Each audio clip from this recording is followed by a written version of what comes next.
to another episode of Faith, Not Formality. Today I have the beautiful Holly with me. Hey guys. How have you been? Good, how are you? Yeah, I'm good, thank you. Good. So Holly and I study together and she's honestly been such a blessing in my life. So Holly, can you tell me a bit about your spiritual religious beliefs, if you have any? Yeah, so I guess the easiest way to explain it is that I'm basically just like a crystal girly, but a bit more, like I believe in like multiple different gods, multiple different things, like not just, one god and yeah, that's basically it. Yeah, so tell me more about that. What does that look like for you? Basically, I literally just light incense most days. Like it's really random. And it's mostly just yoga, grounding, random stuff. Fire. Yoga's good. I love yoga. Yeah. Do you think yoga and Pilates are the same thing? Oh no. Oh. No. Unpack that. Yes, okay. Yoga is more grounding. Pilates is more for like workouts. Oh, so yoga is more for like your movements, connecting with yourself, grounding yourself. And I think Pilates is just more for like the muscles. The muscles. Yeah. That's cool. Because, like, I don't know, I've always kind of just pictured them as the same thing.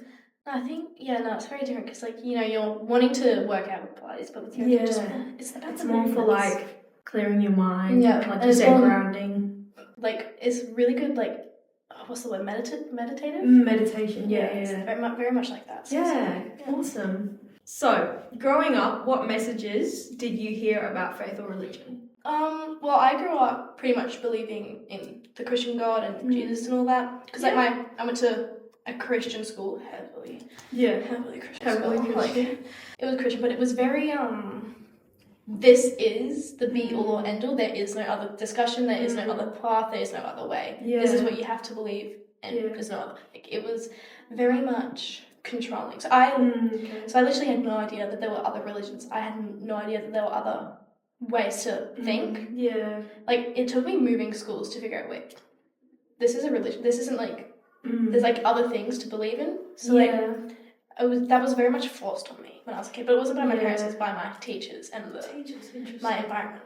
Yeah. So it was very much forcing the religion upon you. Yeah. And taught in a very it was very much. You have to live like this. If you don't, you're a sinful person. I was told, to hell. If you don't do this, you're going to go to hell. Wow. And I was like 5 or 6. Like 5 or 6. Like when I first went to the school, I was 4, and I remember getting a Bible when I was 4 from the school. Oh my gosh! Wow. I was like, I still have the Bible. It smells really good. It smells like a new book. It smells like a new book still. I mean, that's I love new book smell. Yeah, literally. 4. That's what year is that? Kindy. So Kindy was. I remember being told, "This is the way the world works. There's no other way. This is it. This is what you have to believe. And if not, you're gonna go to hell and you're gonna suffer for the rest of your life." Hearing that as a 4-year-old is like, goddamn, is insane. Hearing that as a grown adult is hearing insane. that anyway is I mean, look, unfortunately, that's how Christianity is put on some people, which is unfortunate. But I just wish that people could understand that it's not. It's not everyone's. It's like a few. Like just a few people just think that this is how it works. Yeah. And then there's a stigma created around Christians and Catholics because of those people. Yeah. When not everyone's like that, because you're not like that. Unfortunately, some people have that view where Christianity is very forced and it's captured as a religion. And if you don't meet the requirements, you don't get it right 100% all the time, then you're not a Christian or you go to hell, as like you said. But I just wish that people understood that it's not like that. Yeah. And God is such a loving Father who just wants a relationship with us. And I think that's such a important thing to understand, that Christianity isn't just a religion, but it's also a relationship. And having that view is so important because it does determine how you view God and how you view that religion. Because if I'm a 4-year-old, if I'm myself now being taught about Christianity and I get told you have to do this, the commandments, whatever, you have to get it right, otherwise you're a failure, I would be terrified and I would be less likely to want to be part of that religion, because obviously it feels unwelcoming and it feels forced and it feels kind of like jail, where it's just Yeah. Because you get told you have to be perfect, otherwise it won't work. Yeah, like that concept of having to be perfect is far from the truth. It's in our brokenness and in our mess that we run to God, and He so kindly pours His mercy on us, and He takes us and He's like, it's okay, look, here's your brokenness, I accept you as you are, you don't need to do anything to prove that you're capable for me because I love you regardless. And I think that's, again, that's just something I wish more people knew of, because I mean, like hearing that you got told that at the age of 4, like that changes people's minds completely. Yeah. No, it was just so weird. And then your whole perspective changed. Like, it was like a whole shift when I moved schools. And I was like, whoa. Yeah. Whoa, this is actually not what life is like. So what kind of differences did you experience then when you moved school? Well, because I went from a heavily religious school to a public school, didn't do religion classes, like it was very random. And then like I met people that had different religions, different backgrounds, and I was just like, wait, what? And then I learned about evolution. I didn't know that existed until I moved schools. Yeah, okay. Like there were so many things. Like I realize now that there's so many gaps in my education. And I'm like, okay. Which is kind of random. Like it's just random things. Like I don't know my Roman numerals. And I don't know why. Me neither. But like, yeah, like I didn't know much about like science. All we did in science was like salt and water experiments. Like I remember that. But like, it was just so random. Yeah, so like, just a very different approach. Yeah, and then I moved schools and I met, one of my good friends when I moved schools was a Jehovah's Witness, and she was so nice. And then I met some people that like practice Hinduism and Buddhism, and I was just like, you know what? Fire. Yeah. So those friends you just mentioned, they were at your new school? Yeah, my new school. And how did you kind of find out about their religion? Well, just from talking to them. Yeah. Like, and with my friend that was Jehovah's Witness, I remember she was like, we were talking about, I don't know, like Easter or something. Yeah. And she just goes, oh yeah, like I can't do that. Like I can't do the drawings we're doing in class. I was like, oh, why? She's like, oh, because I can't celebrate it. And I was like, what? Oh, cool, yeah. And then she just told me about it, and I thought it was so cool. Like, I was like, wait, that is so cool. Like, a different viewpoint, that's actually, I don't know, I found it so awesome. And then, like, meeting some of my friends' families, like, and seeing how they lived, I was like, wait, this is so cool. Like, so much, like, more variety. Yeah. Yeah, that's interesting. And how did you go about, like, finding your own path then? Like, well, for a few years after I moved schools, I didn't believe in anything. I guess atheist was what I was. Like, I was just after like a really, I don't know, I wouldn't say really terrible, but not the greatest experience with religion. I was like, you know what? I'm done. I'm cutting it off. I'm not going to believe in anything. Science, you know. Yeah, that's really interesting to like be invited into those spaces of different people's lives to see how they go about like their religion. And you can learn so much about that. I will ask you, did you ever attend church or any like religious events? Like that could be at your school that you were first at, or just like in general? Yeah, I went to church once, I think when I was 7. Okay. It was my choice. I was like, Mum, take me to church. Oh, that's cool. But it wasn't really for the best reason. I kind of thought, again, I was told, if you don't do all this, if you don't go to church, you're going to go to hell. So you're not going to be worthy, you're not going to do this, you're not going to do that. So I was just like, Mom, you have to take me to church, why don't we go to church? I hated it. I never went back. Yeah, look. But it wasn't even anything that they did, it was something that they did. But it wasn't anything weird, they just like, I remember sitting there, and they just like called me out in the middle of it. They're like, we've got a new, like yada yada yada. Like, my name's Holly, and I'm just like 7 years on. I've been called out. 7. I'm just like, no. Oh my god. I'm just sitting there, and I'm just like, I don't want to be here. Traumatizing. Like, don't call me. Like, and they're like, what do you think about what we were just talking about? I was like, I don't know. And then I just looked at my mom like, get me out. Like, Mom, answer for me. Like, I don't even like talking to like people. Like, what do you mean? 7. I don't even think I was conscious at 7. I would have been like, oh, like what? Yeah, like I just kind of thought it was a cool story. Yeah, I'd be like, that was cool. Like, that was cool, guys. Do you even have your own opinions at the age of 7? I don't even think so. So, did this experience of your Christian school and like your experience of Christianity, being introduced to that, that was when you were quite young? Like what? So from age 4 to what? Gosh, well, I kind of think I stopped believing in the Christian God when I was about 10. Yeah, so that's so young.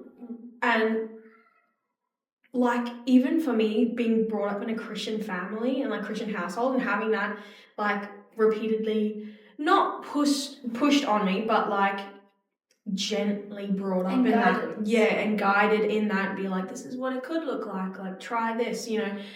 At the age of 10, I didn't have a personal relationship with him yet. It was only until I was, 14 where I got baptized and I had my testimony story happen where I decided to become a follower of Jesus personally and relationally rather than it just being a family thing. And so for you to have experienced what you experienced at the age of 4 to 10 blows my mind. Like, if I were to experience that now, like not knowing God and then being introduced, that's how I was introduced, it's just so twisted. Yeah, because I didn't even have any family members that were like very religious. Like I was baptized when I was a baby. Okay. And but I think the only really religious person in my family was my great grandma.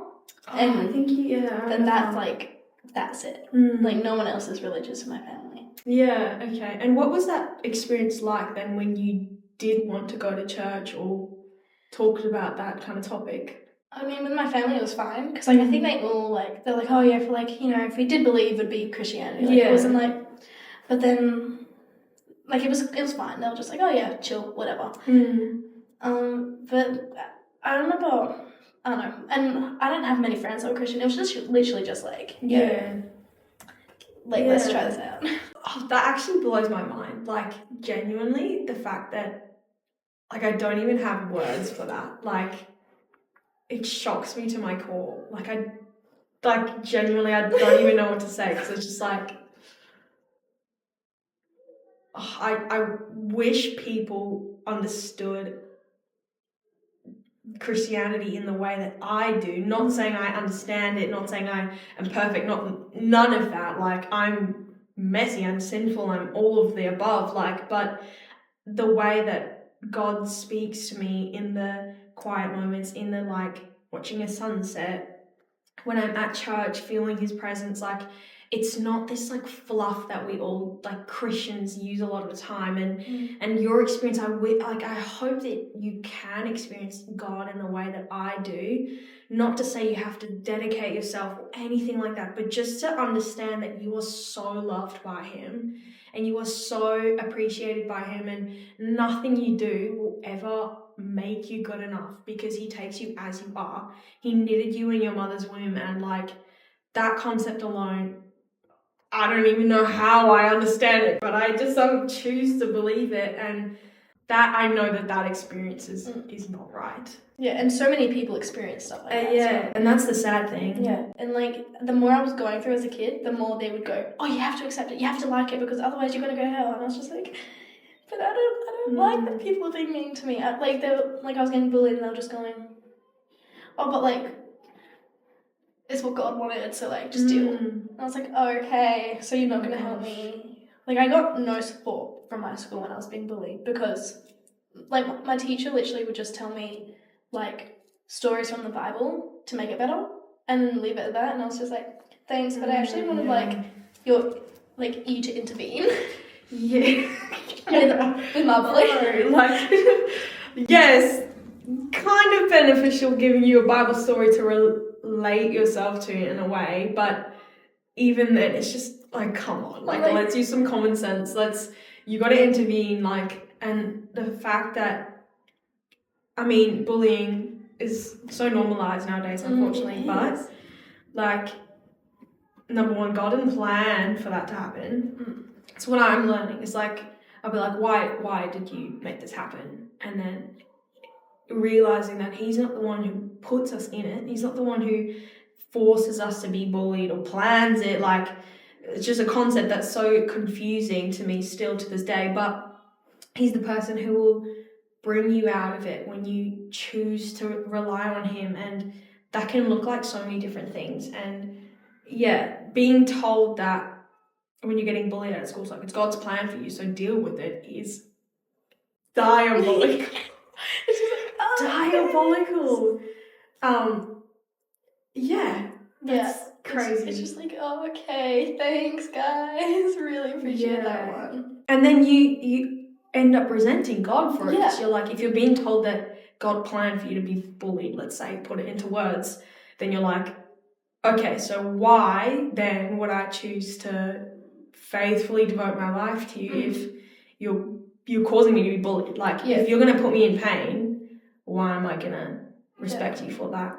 Like, I remember, oh, this is sad, but I remember, like, literally being on my bed, praying, crying, going, why are you doing this to me? Why are you putting me through this? Why do I have to do this? Like, if you're real, stop it. If you're real, help me. And I just remember, like, bawling my eyes out, and nothing changed. I was just like, oh man, that actually upsets me so much. Because it's just so far from the truth. Like, yes, we all have moments where we bawl our eyes out, we cry out to God, and we're like, God, like, you need to move, you need to do something. Like, but it's our responsibility in those moments to go, here's my whole self, do something. And I think it's hard. Like, I struggle with it daily. It's like a moment like that will happen and then nothing will change. And I'll be like, what? Like, come on, like, do something. Like, you know, I prayed to you, like, surely it could get a little bit better. And then you just faithfully, you do that over and over again. And it sounds crazy. Like, I'm sure I'm like, bro, like, what is the driving point in that? Like, where do you get your motivation to remain faithful? And over again, it's just to see that no matter what, God will provide for you. And sometimes you don't see God's hand working in your life until you've gone through the trial.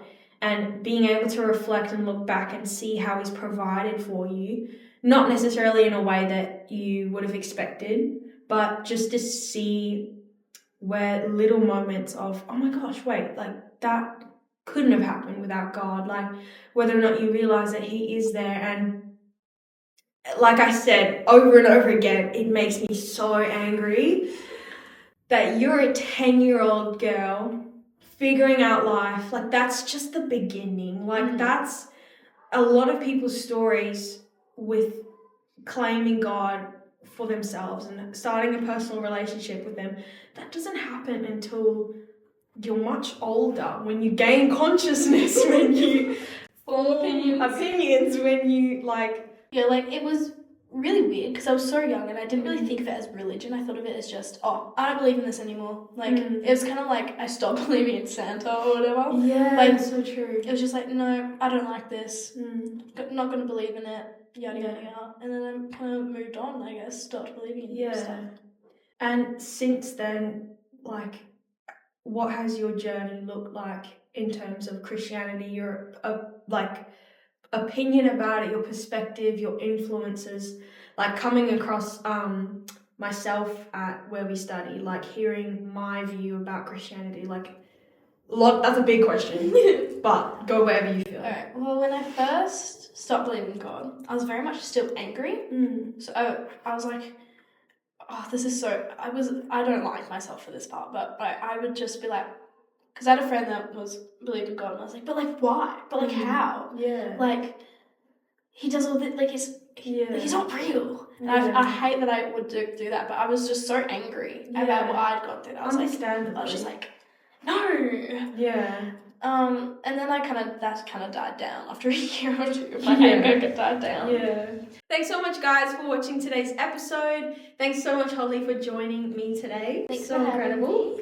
Having me. Make sure you guys stay up to date with the socials. We're on YouTube, Spotify, Instagram, and TikTok. And our tag is Faith Not Formality, so it's pretty easy to remember. Go and have a follow, have a watch, have a listen, all of the above. Thanks so much, and we'll see you next episode. Bye.